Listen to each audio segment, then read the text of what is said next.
बच्चों, कैसे हो? उम्मीद करती हूँ इस लॉकडाउन में आप सब अपने घरों में सुरक्षित होंगे। बच्चों, आपको एक ज़रूरी बात बता दूँ।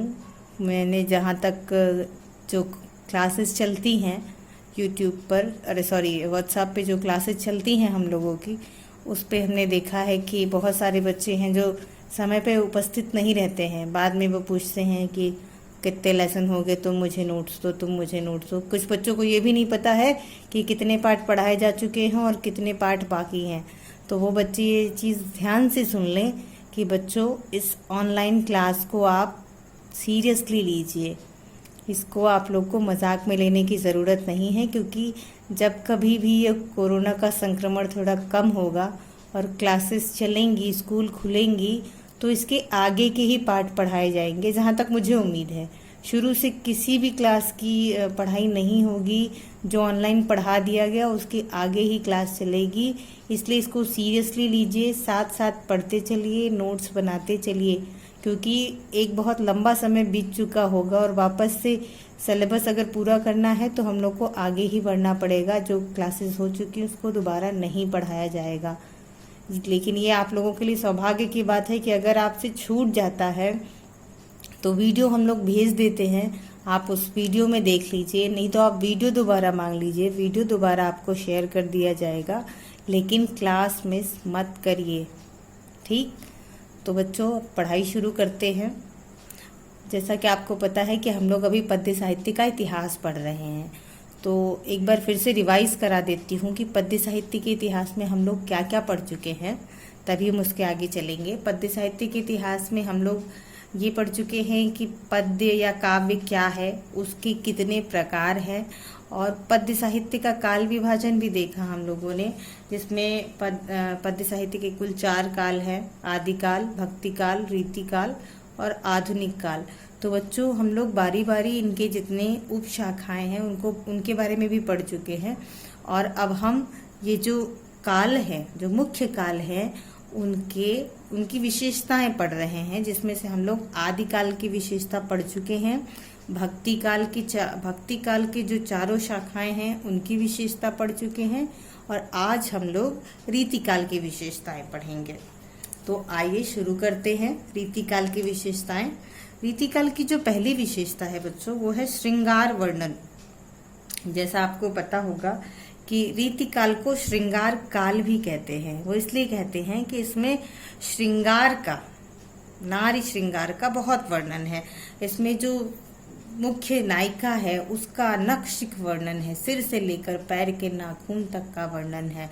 उसके जो नायिका भेद हैं, समय समय पर जो खड ऋतु वर्णन है या 12 मासा वर्णन है, उसमें अलग अलग मौसम के आने पर नायिका के रंग रूप में, व्यवहार में क्या परिवर्तन आता है, ये सब श्रृंगार के वर्णन में ही बताया गया है। इसलिए इसकी जो पहली विशेषता है वो श्रृंगार वर्णन है। श्रृंगार में बता दूं बच्चों कि 2 प्रकार होते हैं श्रृंगार के। एक संयोग पक्ष होता है, एक वियोग पक्ष। यानी नायिका जब अपने नायक के साथ है, वो समय जो होता है वो संयोग पक्ष कहलाता है, वो साथ में रहते हैं, तो उसका भी वर्णन है।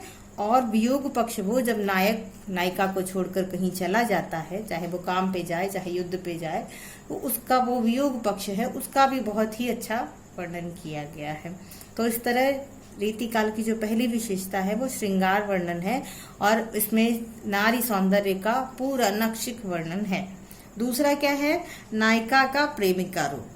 जैसा हमने आपको बताया कि इसमें जो नायिका है उसका प्रेमिका के रूप में ही ज्यादा वर्णन है। नारी के अन्य रूपों में वर्णन नहीं किया गया है। नारी के बहुत सारे रूप है, वो माँ है, वो पत्नी है, बहन है, सहेली है।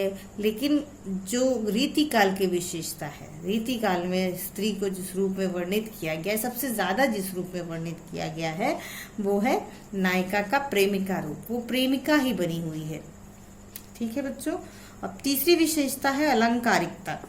अलंकारों का बाहुल्य है इस काल में। और अगर आप केशव दास की रचनाएं पढ़ेंगे तो उसमें तो इतनी ज्यादा अलंकारिकता है कि वो कहीं न कहीं क्लिष्ट हो गई है, बहुत कठिन हो गई है। केशव की जो रचनाएं हैं उनको पढ़ पाना और समझ पाना एक सामान्य जन के बस की बात नहीं है। वैसे भी जो अन्य कवि हैं रीतिकाल के, उन्होंने भी अलंकारों का बहुत अच्छा वर्णन किया है, बहुत अच्छा उपयोग किया है, सॉरी। और चौथा है मुक्तक शैली। इसमें प्रबंध काव्य नहीं लिखे गए हैं। जैसे हमने आपको बार बार बताया है कि जो काव्य के जो दो प्रकार हैं, प्रबंध काव्य और मुक्तक काव्य। तो प्रबंध काव्य में जो नायक होता है उसके संपूर्ण जीवन का चित्रण होता है, जबकि मुक्तक काव्य में ऐसा नहीं होता है। मुक्तक काव्य वो रचनाएं होती हैं, वो छंद होते हैं जिनका आपस में कोई संबंध नहीं होता है। ठीक। अब बच्चों, ये रीतिकाल की विशेषताएं समाप्त हो गई हैं। और हम एक बार फिर से बता दें कि ये जो विशेषताएं हैं या ये जो हम लोग नोट्स बना रहे हैं, जो वीडियो बना रहे हैं, ये सिर्फ 9th और 10th के लिए नहीं है, ये कक्षा 11, 12 और ग्रेजुएशन तक के लिए भी है। लेकिन हम क्योंकि ये वीडियो सिर्फ कक्षा 9 और 10 के लिए बना रहे हैं, तो हमने हर चीज़ को शॉर्ट में दिया है। अगर किसी को ये जो नोट्स है अगर विस्तार में चाहिए तो वो कमेंट बॉक्स में लिखें, हम उनको ये सारे नोट्स विस्तार से उपलब्ध करा देंगे। तो रीतिकाल का वर्णन विशेषताएं खत्म हो गई हैं। अब हम लोग आधुनिक काल की विशेषताएं देखेंगे। आधुनिक काल यानी जो अभी तक चल रहा है। तो रीतिकाल के बाद जैसा कि आपको पता है कि रीतिकाल के परिणाम स्वरूप आदिकाल का उदय हुआ।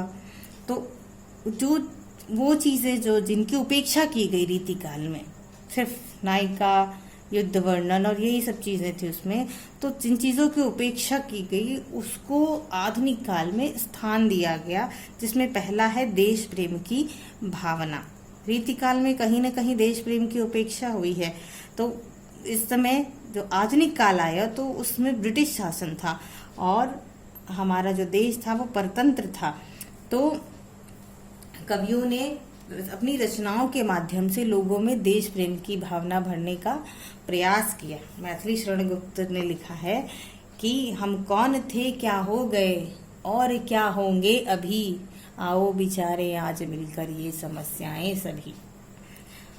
ये एक छोटा सा उदाहरण था इस केवल समझने के लिए। बच्चों, मैं बहुत शॉर्ट में नोट्स दे रही हूँ आपको, लेकिन ये 9th और 10th के हिसाब से फिर भी बहुत ज़्यादा है, क्योंकि आपके गद्य साहित्य के इतिहास या पद्य साहित्य के इतिहास से सिर्फ अति लघु प्रश्न पूछे जाते हैं, लॉन्ग क्वेश्चन नहीं पूछे जाते हैं।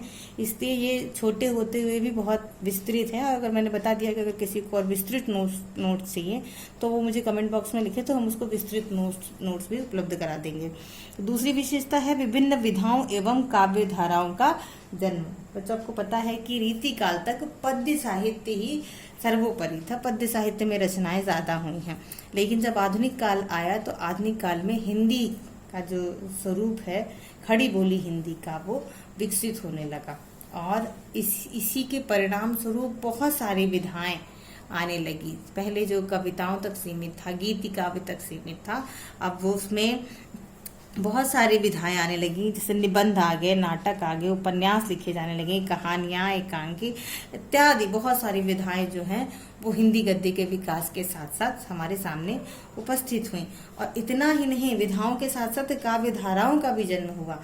जो हिंदी का जो आधुनिक काल है इसमें बहुत सारे युग, नए युग पद्य के क्षेत्र में लिखा ना कि छायावाद, रहस्यवाद, प्रगतिवाद, प्रयोगवाद, नई कविता का युग, ये बहुत सारी जो काव्य धाराएं हैं वो भी अलग अलग आए। ये लगभग आसपास के ही काल होते हैं, लेकिन इसकी अलग अलग धाराएं हैं। जैसे छायावाद के जो कवि हैं वो उनका जो मुख्य बिंदु है वो है प्रकृति चित्रण, नारी का रूप वर्णन करना। ये सब चीजें जो हैं वो अलग अलग धाराओं की अलग अलग हुई। तो इस तरह से जो आधुनिक काल है उसमें विभिन्न धाराओं एवं विभिन्न विधाओं एवं काव्य धाराओं का भी जन्म हुआ है। तीसरा है बौद्धिकता एवं नवीनता। लोगों में बौद्धिकता का विकास होने लगा आधुनिक काल में। इस काल के काव्य को समझने हेतु बुद्धि का प्रयोग अधिक हुआ। जैसे जो लेख लिखे गए, जो कविताएं, उपन्यास, नाटक, जो कुछ भी लिखा गया, उसमें क्या है कि व्यक्ति को वो आसानी से समझ में नहीं आती थी। वो लिखी जाती थी व्यंजना में, लक्षणा में, अभिधा में बहुत कम लिखी जाती थी। इसलिए लोगों को उसको समझने के लिए बहुत बुद्धि बल का प्रयोग करना होता था। जैसे एक उदाहरण ले लीजिए, ये लिखा गया है, कागज की आजादी मिलती ले लो दो दो आने में। यहाँ पे कहने का मतलब ये है कवि के कि जो आज़ादी है वो बहुत सस्ती हो गई है, इसीलिए दो दो आने में बिक रही है। इसको समझने के लिए इंसान को बुद्धि की जरूरत होगी, सीधा सीधा वो अर्थ नहीं निकाल सकता है इसका। तो इसीलिए कह रहे हैं कि आधुनिक काल में बौद्धिकता एवं नवीनता का विकास भी हुआ है। अब आगे देखेंगे।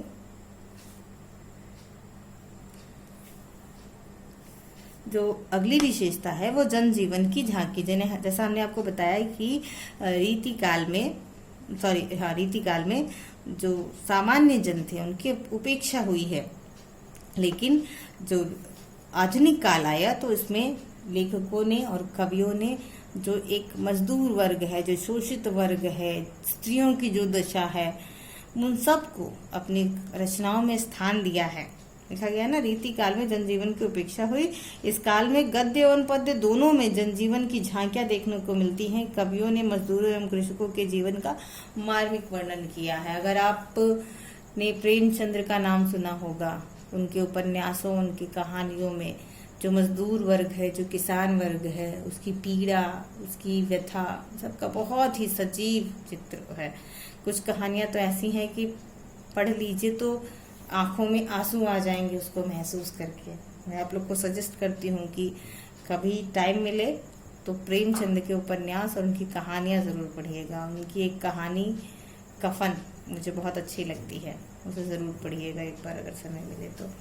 और पांचवी जो विशेषता है वो है उपमानों की नवीनता। उपमान वो जिनसे हम किसी की तुलना करते हैं। तो आधुनिक काल में उपमानों के मानदंड बदल गए। लोग नए नए तरह के उपमानों का प्रयोग करने लगे। जैसे किसी को अगर हमें सुंदर कहना है तो हम कहते थे कि ईश्वर की मूर्ति है। किसी की आंखों को सुंदर बताना है तो बताते थे कि हिरणी की जैसी आंखें हैं, कमल नयन है, कमल की पंखुड़ियों की जैसी आंखें हैं। गर्दन को बताया था कि सुराही की तरह है।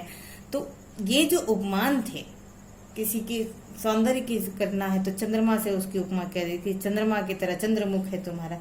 लेकिन ये जो उपमान है ये बदल गए आधुनिक काल में। लोग नए नए तरह के उपमान इस्तेमाल करने लगे।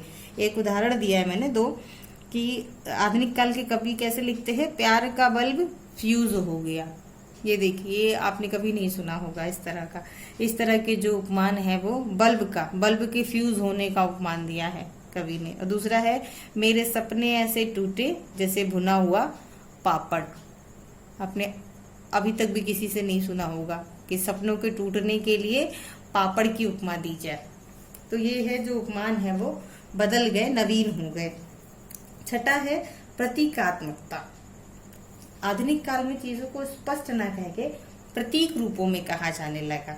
जैसे दिन के लिए ज्ञान, और दिन क्या है, वो ज्ञान और हर्ष का प्रतीक है। अगर कहीं दिन कहा जाए कि दिन होने वाला है तो समझिए कि ज्ञान प्रस्फुटित होने वाला है या खुशियां आने वाली हैं। और उसी तरह रात को अज्ञानता और कष्ट का प्रतीक माना गया है।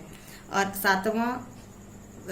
सातवीं जो विशेषता है वो है मानवीकरण, प्रकृति चित्रण। एक सेकेंड, हाँ, जो सातवीं विशेषता है वो है प्रकृति चित्रण। तो आधुनिक काल में जो प्रकृति है उसको भी काव्य में बहुत स्थान दिया गया, खासतौर से छायावाद में। छायावाद के जो कवि हैं उन लोगों ने, छायावाद के 4 प्रमुख कवि हैं जिसमें सूर्यकांत त्रिपाठी निराला, सुमित्रानंदन पंत, जयशंकर प्रसाद और महादेवी वर्मा मुख्य हैं। इसमें से सुमित्रानंदन पंत को प्रकृति के चितेरे कवि भी कहा जाता है। उन्होंने प्रकृति के बहुत ही सुंदर रूपों का वर्णन किया है। और इस काल में, आधुनिक काल में, प्रकृति का मानवीकरण भी किया गया है। अगर आप बड़ी कक्षाओं में जाएंगे, कक्षा 10 में ही आपको पढ़ने को मिल जाएगा वर्षा सुंदरी, और बड़ी कक्षाओं में जाएंगे तो आपको संध्या सुंदरी में पढ़ने को मिलेंगी, कविता है। इसमें प्रकृति का मानवीकरण किया गया। और इस तरह की और तमाम रचनाएं आपको पढ़ने को मिलेंगी आगे की कक्षाओं में, जिसमें प्रकृति को मनुष्य के रूप में दर्शाया गया है। तो ये विशेषता, प्रकृति चित्रण एक अन्य विशेषता है आधुनिक काल की। और अंतिम विशेषता जो है वो है पत्र पत्रिकाओं का विकास। आधुनिक काल में हमने बताया आपको कि हिंदी गद्य के विकास के साथ साथ बहुत सारी जो पत्र पत्रिकाएं हैं उनके साथ ही जो हिंदी गद्य का विकास हुआ था, इसमें कुछ ईसाई मिशनरियों का भी योगदान है। और जो तरह तरह की पत्र पत्रिकाएं और जो किताबों के उपन्यासों के अनुवाद हुए हिंदी भाषा में, इसकी वजह से हिंदी का बहुत प्रचार प्रसार हुआ है। तो जो अंतिम विशेषता है वो पत्र पत्रिकाओं का विकास। कुछ ऐसी बहुत सारी पत्रिकाएं हुई जो कि व्यक्ति विशेष के लिए हुई। जैसे बच्चों के लिए किस तरह की पत्रिकाएं आई, आप लोगों ने बचपन में पढ़ा होगा, नहीं पढ़ा है तो अभी पढ़ लीजिए, आपको नेट पे मिल जाएंगी सब। नंदन है, चंपक है। कुछ किताबें, कुछ पत्रिकाएं ऐसी हुई जो सिर्फ स्त्रियों के लिए लिखी जाने लगी, जैसे सरिता, गृह शोभा, गृह लक्ष्मी, मनोरमा एटसेट्रा। कुछ सामाजिक व कुछ राजनीतिक पत्रिकाएं भी प्रकाशित होने लगी आधुनिक काल में, जो कि इसके पहले नहीं होती थी। तो हम ये कह सकते हैं निष्कर्ष रूप में कि जो आधुनिक काल है वो गद्य एवं पद्य दोनों के लिए, दोनों के रूप में विकसित हुआ है। तो बच्चों, हमारा जो हिंदी पद्य साहित्य का इतिहास था वो यहाँ पे समाप्त होता है, क्योंकि पद्य साहित्य में फिर इसके 5 भाग हैं, तो वो हम फिर अलग से पढ़ेंगे। जब गद्य साहित्य का इतिहास पढ़ेंगे तब वो आपको गद्य साहित्य के इतिहास में पढ़ाया जाएगा। पद्य साहित्य का इतिहास यहीं तक। अब आज के लिए इतना ही, धन्यवाद। किसी भी तरह का क्वेश्चन हो, नोट्स चाहिए तो हमें प्लीज़ इसी यूट्यूब चैनल पर ही आप नीचे कमेंट बॉक्स में जाएं और वहाँ पे लिखें कि आपको क्या चाहिए, क्या आप किस तरह का सुधार चाहते हैं, ताकि हम उसको फॉलो कर सकें, आपकी समस्या का भी समाधान कर सकें और आपके सुझावों को भी दृष्टिगत रखते हुए अपने जो वीडियो बनाने का प्रोसेस है उसमें सुधार कर सकें। तो आज के लिए इतना ही, धन्यवाद।